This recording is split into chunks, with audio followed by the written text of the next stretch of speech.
एक बहुत बड़ा चोर था। उसने अपनी पूरी जिंदगी चोरियां ही की थी, लेकिन वो कभी भी पकड़ा नहीं गया। सारी दुनिया जानती थी कि वह चोर है।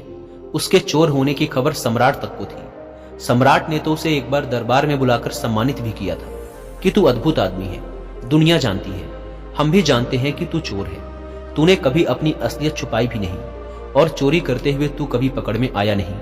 तेरी कला अद्भुत है। बरसों बीत जाने के बाद जब वह चोर बूढ़ा हो गया तो उसके बेटे ने कहा, अब मुझे भी अपनी कला सिखा दो। मौत का क्या भरोसा, वो कभी भी आ सकती है। तो बूढ़े बाप ने कहा, ठीक है, अगर तू ये कला सीखना चाहता है तो मैं तुझे सिखा दूंगा, बस तू कल रात मेरे साथ चल। वह बूढ़ा चोर अपने साथ अगले दिन लड़के को लेकर गया। उसने एक घर में सेंध लगाई। लड़का खड़ा खड़ा सब देख रहा था।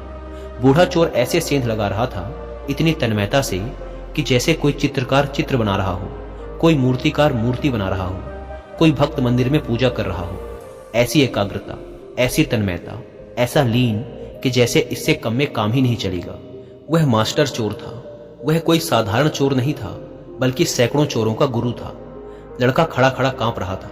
ठंड का मौसम नहीं था, लेकिन डर के मारे उसे कपकपी छूट रही थी।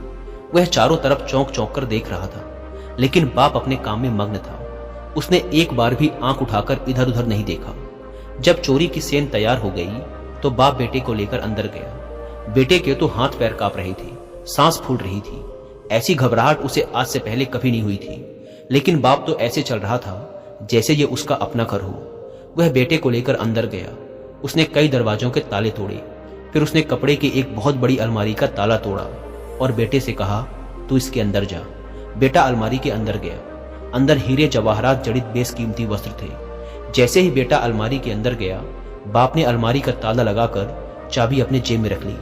लड़का अंदर फंस गया, पर बाप कमरे से बाहर गया और दरवाजे के पास जाकर जोर से चिल्लाया, चोर चोर, और सेंध से निकलकर अपने घर चला गया। घर के सभी लोग जाग गए, पड़ोसी भी जाग गए। अलमारी में बंद लड़के ने तो अपना सिर पीट लिया कि यह क्या सिखाना हुआ। मारे गए। बाप ने तो निकलने का कोई उपाय ही नहीं छोड़ा। ताला लगा दिया और चाबी भी साथ ले गया। पूरे घर में लोग घूम रहे थे। सेंध लग गई थी और लोग पैरों के निशान देख रहे थे। नौकरानी ढूंढते हुए उस जगह पर आई जहां अलमारी में चोर बंद था। लड़के को कुछ भी नहीं सूझ रहा था कि क्या करें। बुद्धि बिल्कुल बेकाम हो गई। लेकिन जहां बुद्धि बेकाम हो जाती है, वहां भीतर की आंतरिक चेतना जागती है। अचानक जैसे किसी ऊर्जा ने उसको पकड़ लिया और उसने इस तरह आवाज निकाली जैसे कोई चूहा कपड़े को कुतर रहा हो। ऐसा उसने अपनी जिंदगी में पहले कभी नहीं किया था। उसे खुद भी अपने पर हैरानी हुई। नौकरानी चाबी ढूंढकर लाई, दरवाजा खोला और दिया लेकर अंदर झांका कि शायद चूहा होगा। लेकिन जैसे ही नौकरानी ने दिया लेकर अंदर झांका, उसने फूंक मारकर दिया बुझाया और नौकरानी को धक्का देकर वहां से भागा। जब वह सेंध से निकला तो उसे देखकर 10-15 आदमी उसके पीछे भागे। बड़ा शोर शराबा मच गया। आसपास के सभी लोग इकट्ठे हो गए। वह जान बचाकर भागा। ऐसा वह आज से पहले कभी भागा नहीं था। उसे विश्वास ही नहीं हो रहा था कि भागने वाला मैं ही हूं, जैसे कोई और ही भाग रहा हो।